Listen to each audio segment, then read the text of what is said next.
Thank you for letting me speak here today.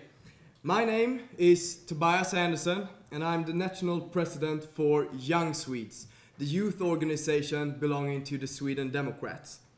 Don't mistake the Young Swedes for the old youth organization, the Swedish Democratic Youth. They got kicked out from the mother party last year.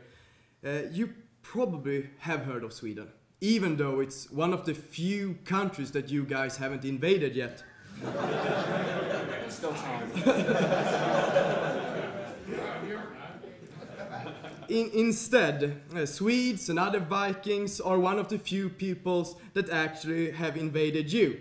And I suppose that only the Romans were as successful as the Vikings here on British soil. But there's no need to worry. I'm not here to steal your belongings, occupy your houses, or attack your woman. I suppose you have enough foreigners doing that already.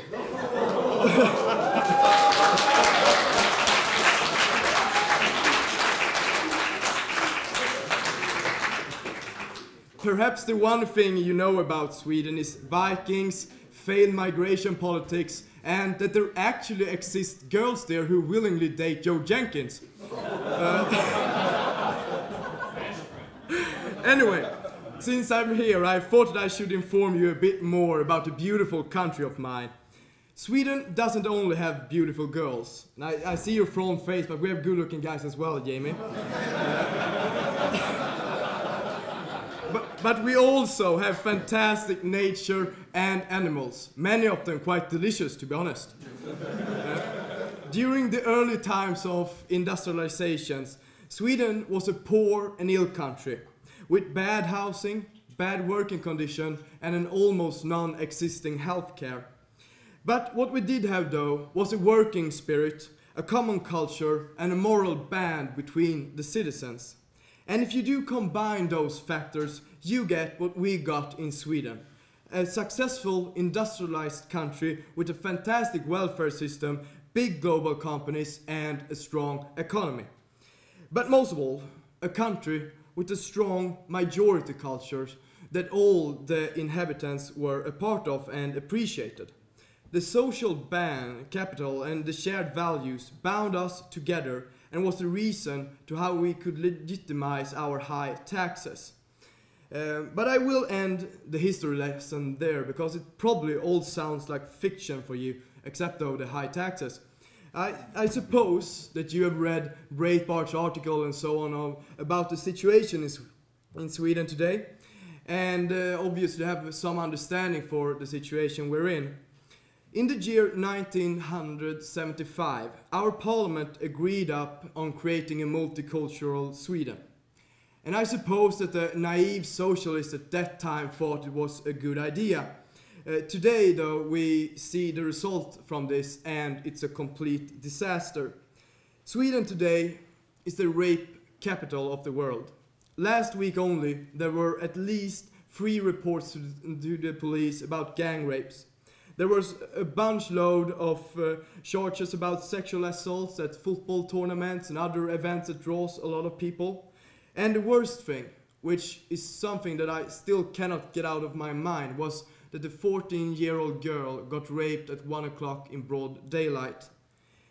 And what does the Swedish establishment do in order to take action against these horrible crimes? Well, first of all, they deny that it would have anything to do with the savagery of other cultures.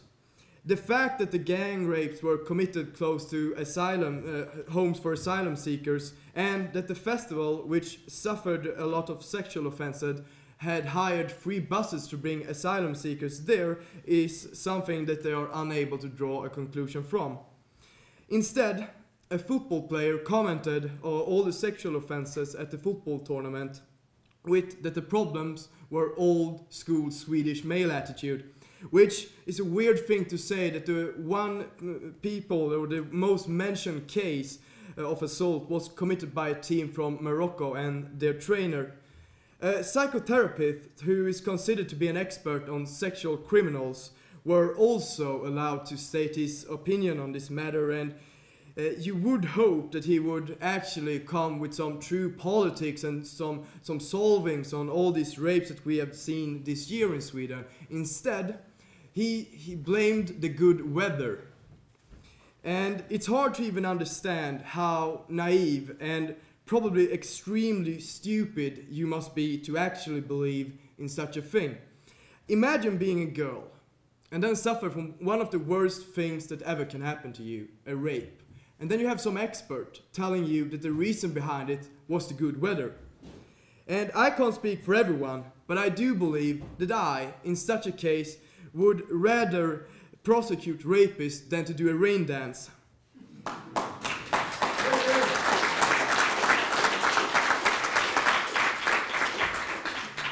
And don't mistake me. I'm aware of that your media and your establishment also suffers from political correctness, a love for multiculturalism, and plain stupidity.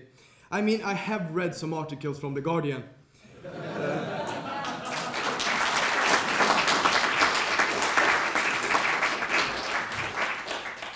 But it's not even close to this, how it looks in Sweden. Swedish media refuses to publish descriptions of foreign criminals, but at the same time they publish uncensored pictures of regular Swedish people who has written bad things about immigration online. And celebrities who say something that can sound like something we would say will have a hard time keeping their job, and an even harder time trying to explain and apologize to the media when they come hunting for their heads.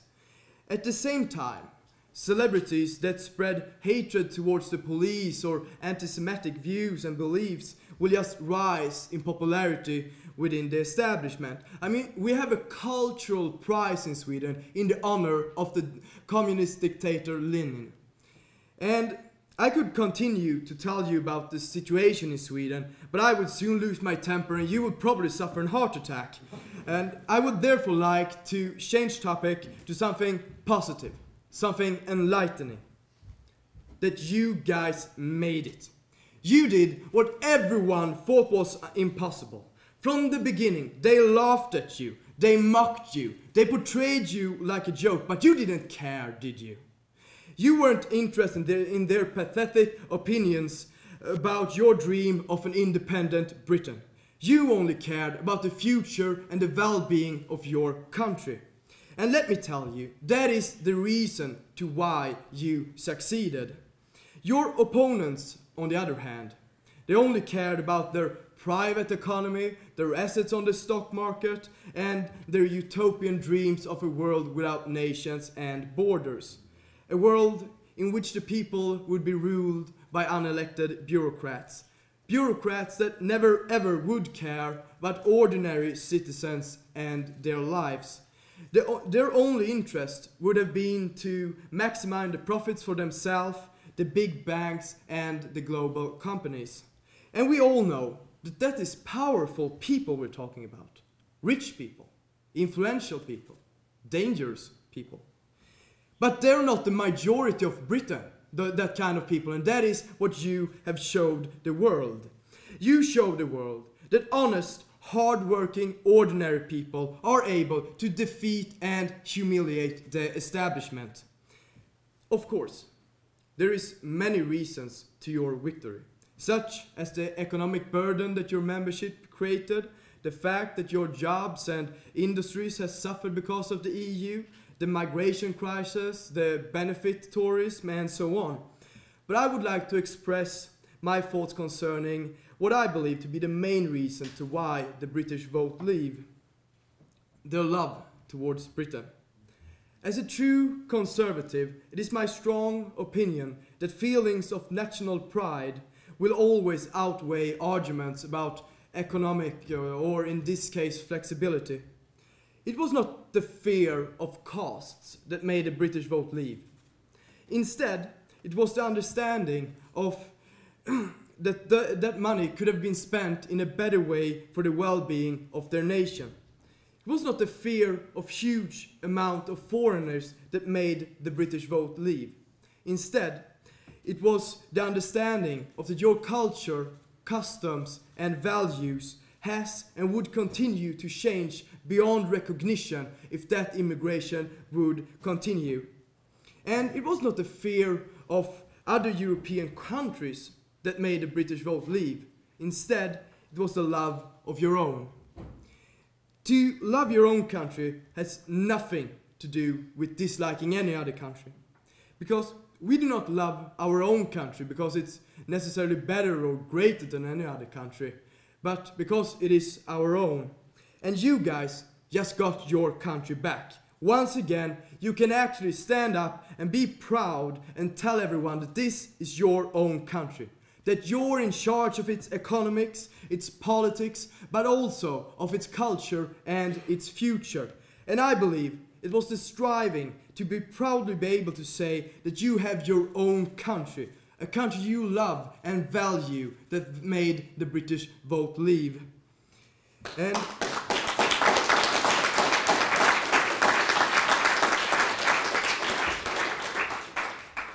I will forever be happy that you guys brought your country back.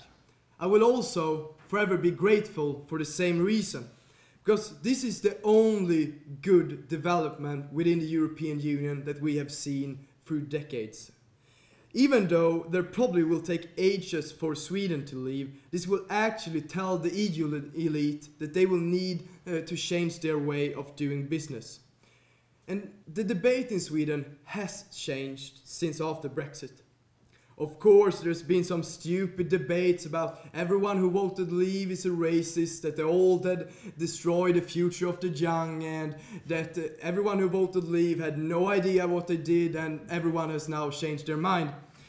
But still, people have finally been talking about the major role that the European Union plays in Swedish politics, and about how Sweden would be affected if we choose to leave as well.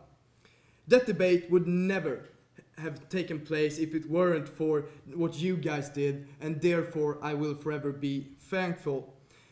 With that being said, I wish you the best of luck during the coming negotiations with the European Union, and after that I wish you the best of luck when you once again will be able to prosper on your own. I hope that I one day will be able to feel the same strong feelings of independence and pride as you do today. And until that day, I will fight for making that day come. The Sweden Democrats will not rest. Neither will we end our fight for an independent Sweden. No matter how much you love yourself, you're not the only country within Europe who deserves independence. We all do.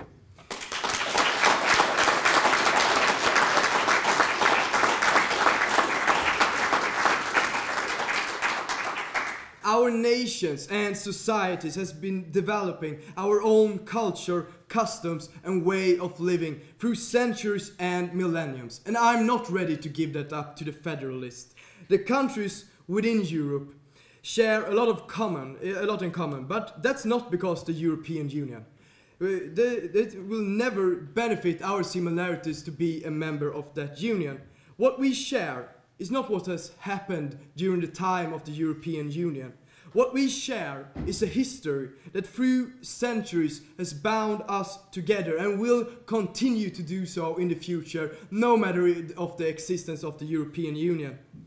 And as a Swede, I identify myself as first and foremost a Swede, secondly a Scandinavian, and third as a European. Therefore, I feel a strong connection to my British brothers and sisters. And believe me when I say that that connection will not be affected of you leaving the European Union.